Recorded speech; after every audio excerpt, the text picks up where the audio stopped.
excited. Today we are going to be doing two recipes. The first one I'm going to do is called cottage cheese meatloaf, and it is super delicious and great for you. And the other recipe I'm going to be doing is a cauliflower risotto. It is so yummy and they pair so well together. So we're going to get started with the meatloaf first. So starting off with the meatloaf, I'm going to start with my ground beef.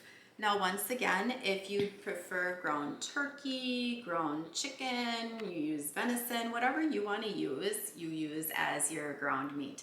And then we're gonna start out and we're gonna put in a half cup of rolled oats in there.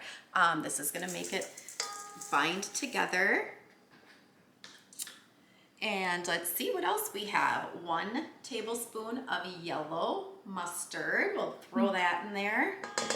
And then we're gonna do about 1/8 teaspoon of ground pepper. I'm just gonna throw some in there. And let's see, then it calls for some onion, which I already have my onion chopped up, and it calls for 2 tablespoons. I'm just gonna kind of take my fingers and kind of eyeball measuring out the 2 tablespoons like I usually do. I'm a hands-on person when I'm cooking here. And then we're gonna add 1/4 cup of low carb ketchup. So once again, this is the ketchup we use. We love it. It's great for people who are trying to watch their sugar intake. This is one I found that we love. It's very tasty. But anyways, I'm gonna add the 1/4 cup of the ketchup to that. And then we have 1 slightly beaten egg that I am going to add in there as well. And then, of course, being that it's cottage cheese meatloaf, we have some cottage cheese, 1 cup I'm going to put in here. Scrape it all out. I know this seems silly, but it's so good. Then we're just gonna mix this all together. It takes a while to get it all mixed in. You just kind of wanna take it, and it's almost like a good workout for your arms to do this, but we'll just get it all mixed together good. Okay, well, now that I finally have this mixed up, I'm tired, so I'm just kidding. So we're gonna continue to, so now I'm going to transfer this into the loaf pan. I believe these are called loaf pans. If you don't have one of these, don't worry about it. You can use a 9 by 9 inch pan as well. So we're just gonna put this in here. Slides right out. And then we're just gonna kind of even it out in here.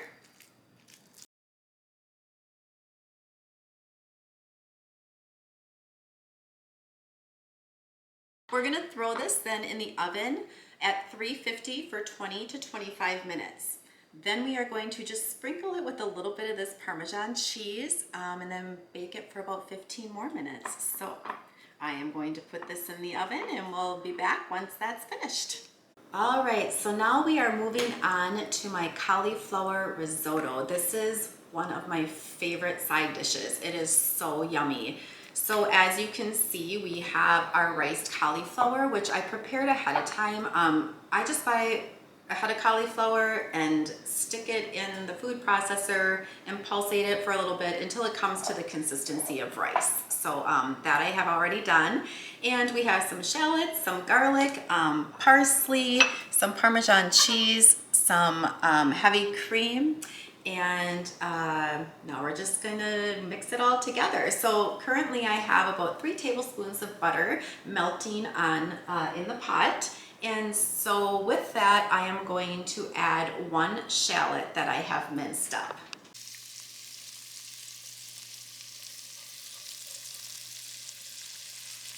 All right, now I'm just gonna add in the garlic, and we are gonna let this cook in for about 30 seconds with the onion and the butter.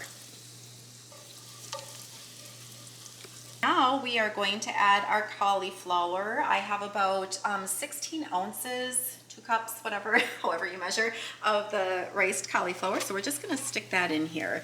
And then we are going to let this cook for approximately 10 minutes, just until it's softened up a little bit.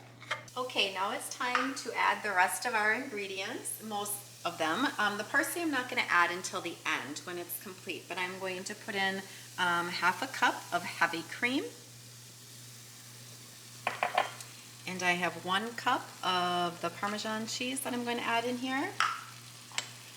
We're going to do a teaspoon of salt.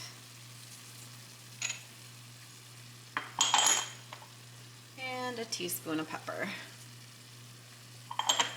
Just mix that around, and we're just going to let this sit and simmer for a little while until everything is all mixed in and the cauliflower rice is nice and tender. And we'll let the flavor soak in there as well.